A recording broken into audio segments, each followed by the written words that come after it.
Hi, everyone. This is Catherine Adams. And Elizabeth Wallace, and you're listening to Binary System Podcast number 15, and tonight we're recapping Welcome to Night Vale, episode 77, A Stranger. We're going to go listen to it, and as always, we recommend you listen to it as well, because when we come back, we're going to spoil the hell out of it. See you in a minute.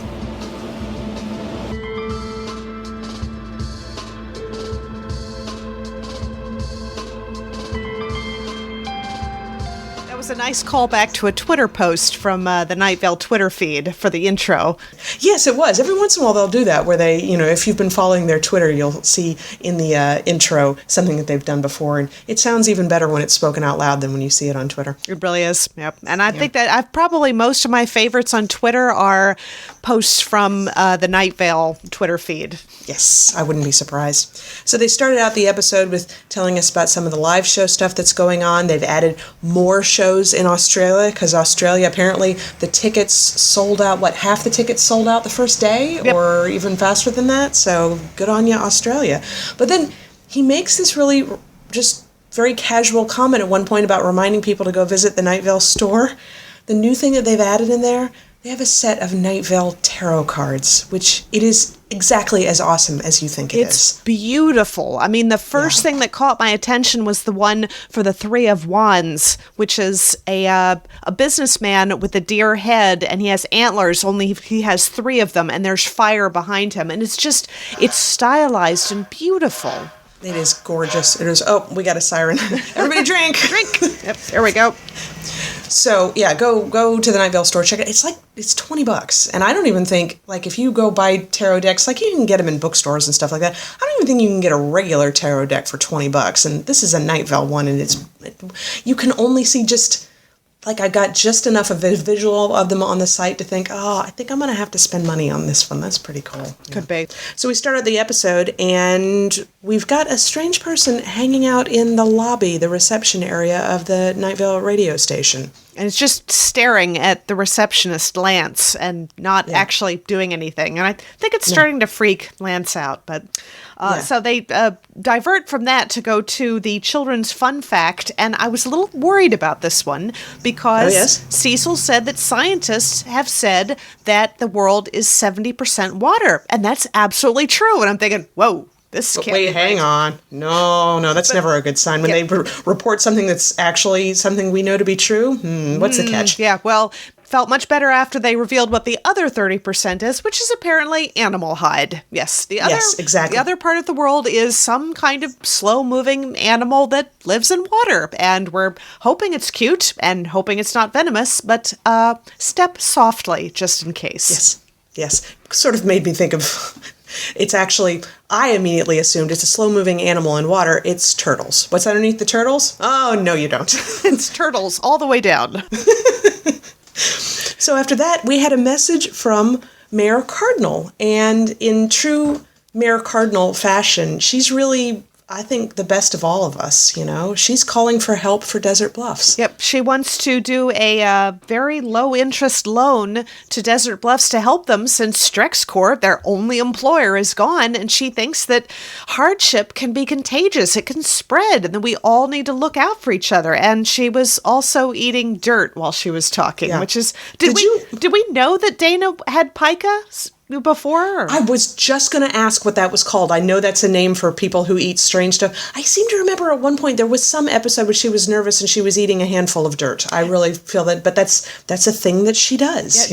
I found out geophagia is actually a scientific term, but she says that she eats it when she's anxious or when she's happy or when she's bored. She likes eating dirt. Did you look up the transcript for what she said in that section before she started eating? She starts chewing on something, and she has this very nice little platitude that's actually kind of cool. Yeah, it's very, very poetic. It's, if I sound passionate, it is because my heart is full of blood. If I sound boisterous, it is because my lungs are full of words. If I sound like I'm eating, it's because my mouth is full of dirt. Sometimes I chew on dirt when I'm anxious, or when I'm happy, or when I'm talking. I like chewing on dirt.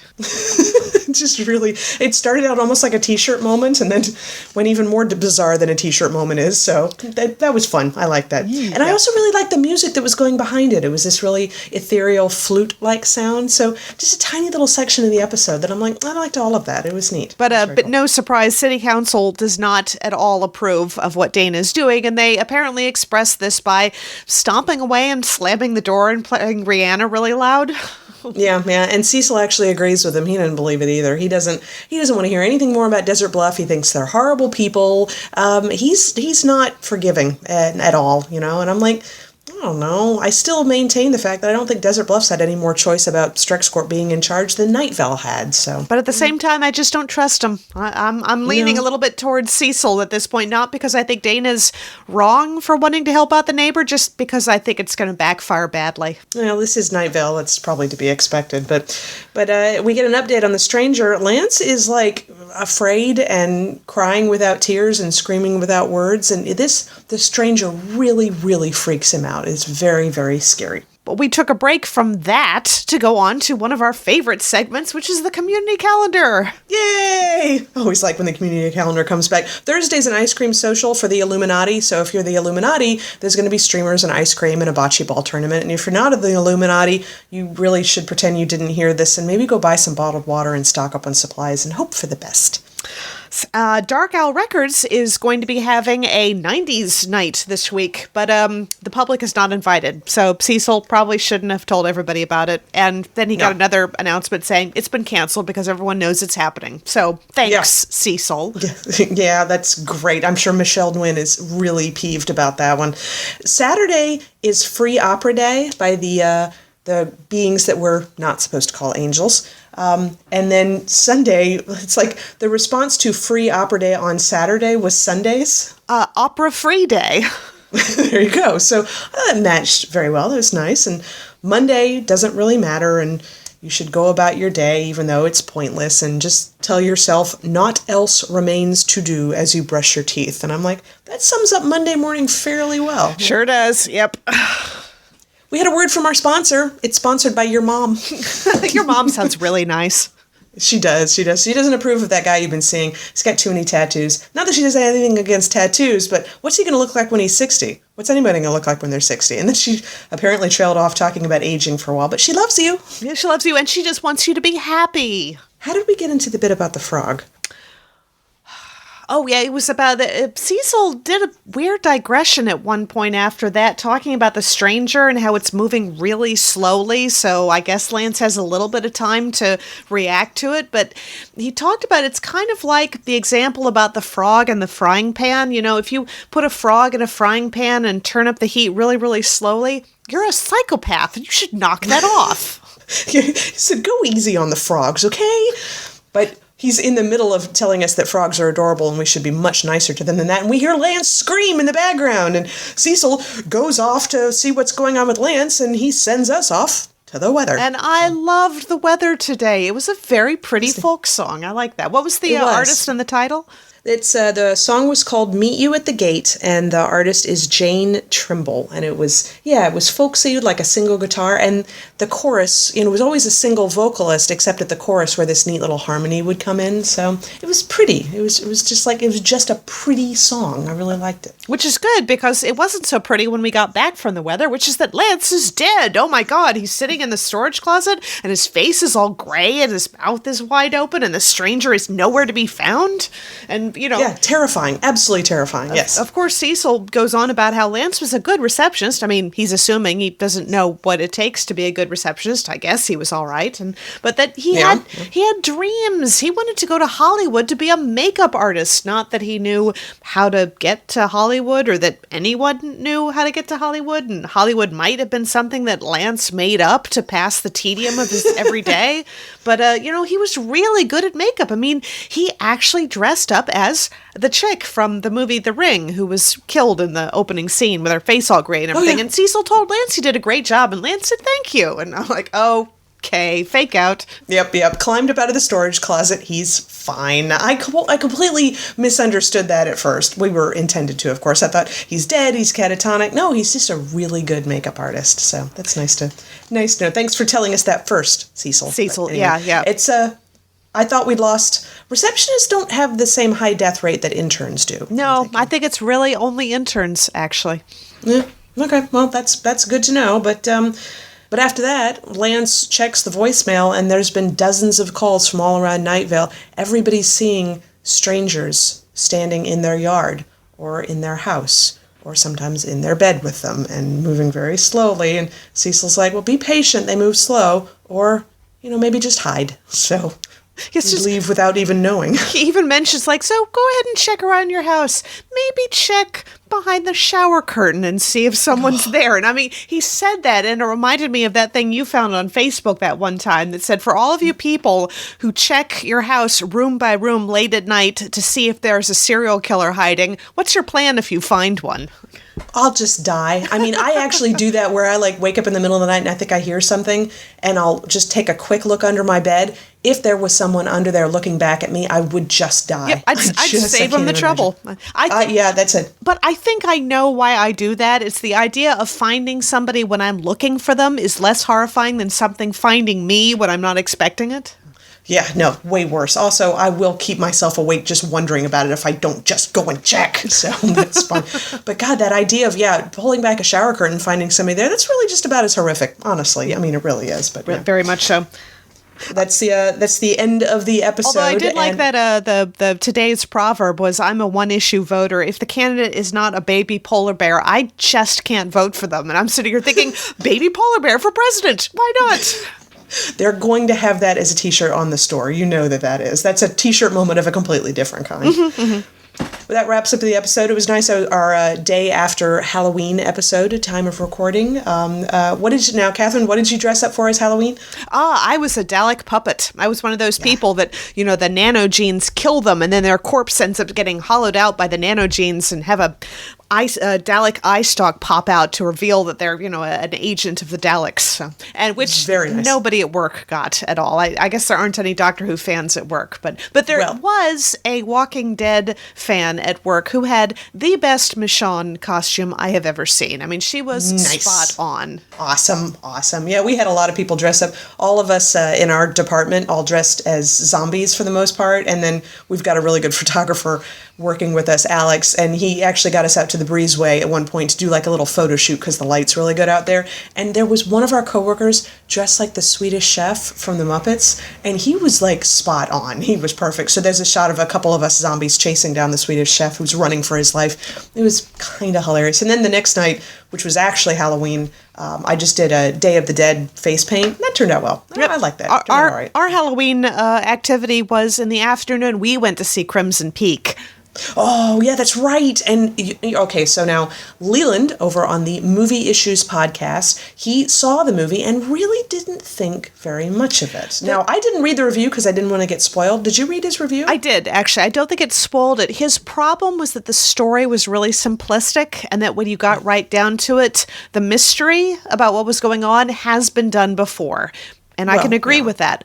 The problem was, not the problem. The reason why I disagreed with the fact that, he thought it was that made it a bad movie, it was gorgeous. I mean, we went with a couple friends of ours, and my friend Andrea said that every single frame of that movie you could just take and put a frame around it and hang it on your wall. I mean, it's just nice. That beautiful. And of course, it's Tom Hiddleston, who is amazing. But everybody did a great job. Jessica Chastain was she's gorgeous, and she was horrifying through the whole thing. Nice. I mean, you're terrified every time she's on the set because something awful is about to happen, and that her character is entirely unhinged. So, but it was, I loved it very much. I would not at all mind seeing it again because, Tom Hiddleston. But how could we complain about that? I'll tell you one thing I was disappointed about, because there's been a lot of talk about Tom Hiddleston having some nudity in this film. And, he talked about the fact in an interview that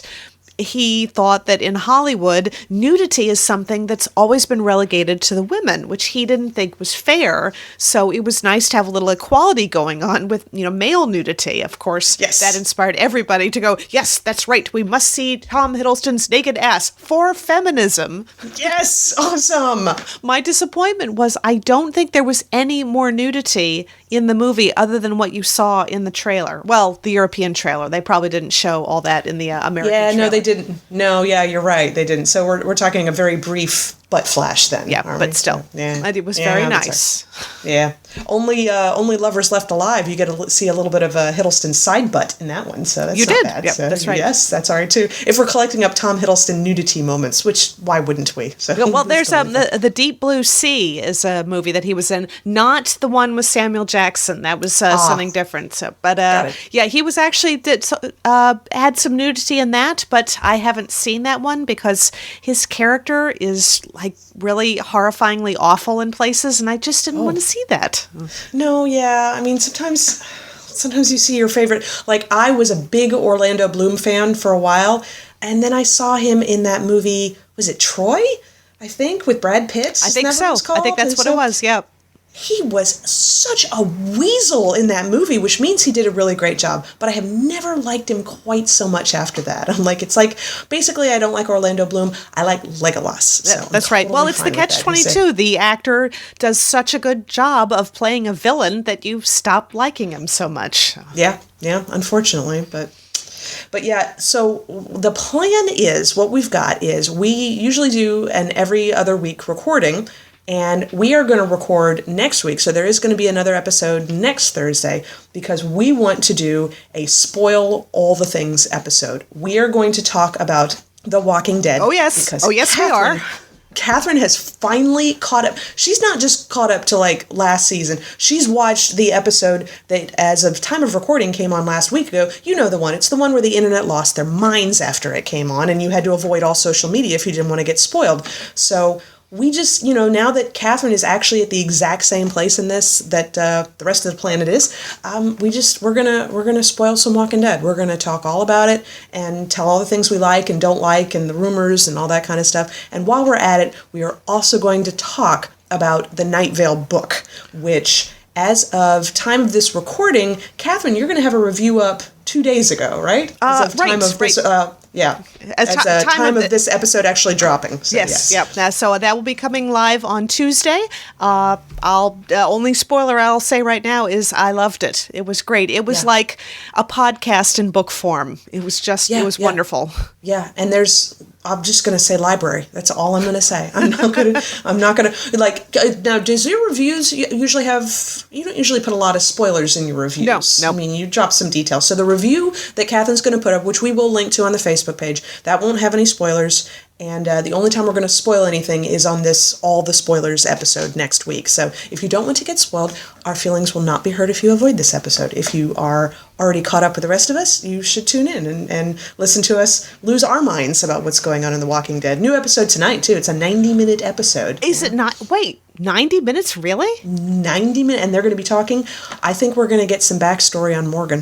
I think we're going to hear about this. Oh, my goodness. I'm kind of freaked out. I mean, I've seen that meme that's been posted, and it's just, Walking Dead fans everywhere, and it's just somebody who's sitting in front of a dumpster staring. I'm like, I know what that means. I know what they're saying there. Like, I'm terrified to watch the next episode tonight, but I'm just going to have to, because I got to find out what happens. Yeah, and I was talking, with the Morgan thing, I keep forgetting who it is that he says has taught him everything he knows. He keeps saying a cheesemaker taught him how to be this badass. But I'm talking to my coworkers, Ben and Lauren, and I'm like, was it a barber? And they're like, cheesemaker. And I was like, okay, I always want to say it was a barber or a baker. Next thing I'm going to say a candlestick maker, and I'm still not right. So, So anyway, more Morgan news, which if we both watch it between now and then, we will spoil that stuff as well. So spoil all the things. And I don't know if you saw it, but Catherine did some Night Vale fan art. We did post that to the Facebook page, so you can scroll back and see that stuff. It's awesome. It's exactly what she said she was going to do. She's done 2 Night Vale college students. Yes, one with the coyote head and one with the plague mask of a freshman. Yeah, and it's really neat because it's a fall theme too, so it's got like this sepia tone to it and these leaves floating through the air. It's really awesome. You should check it out. It's inspired me to do some fan art too, though mine's a different kind. Our boss bought a whole bunch of those Starbucks cups that you can draw on, and there was a contest for drawing on Starbucks cup. It's over now, but we're doing a contest among ourselves. I should do something that everybody at work would get. I'm gonna do Night Vale because I'm turning the mermaid on the Starbucks cup, I'm turning it into a Night Vale angel, so looking forward to how, that's... Yeah, I think I've seen the rough draft of what you were doing, and I'm looking forward to that. Very cool. But should be cool. So that it's not entirely our art that's being posted, I also want to share something that I found on DeviantArt, and the artist is Angry Owl in a Bush, which nice. Almost sounds like...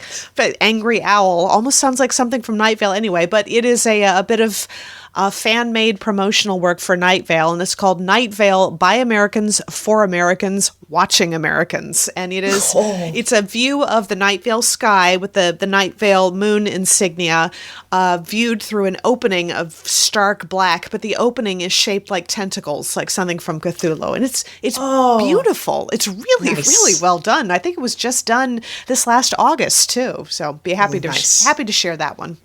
Yes, and definitely send us all your fan art recommendations. I mean, if you made it, awesome. If you found something that you liked, even better. And, we throw it open to fan art of all kinds. So seriously, we love all of it. So I was actually thinking of, what was I going to do? I read an issue of the New Avengers for the Comic Issues podcast, New Avengers #2, and the artist is Sandoval, I think, and Squirrel Girl is a character in this book, and if Squirrel Girl always looked like this, I would always read about her because she's kind of a badass. And I made this comment that I'm like, I would actually read a book where Squirrel Girl goes really dark and disturbing, and I'm like, I think I may have to draw that. Yes, do that. Yeah, because all the pictures that I've seen of Squirrel Girl have been kind of annoying looking, and I can't even put my finger on why.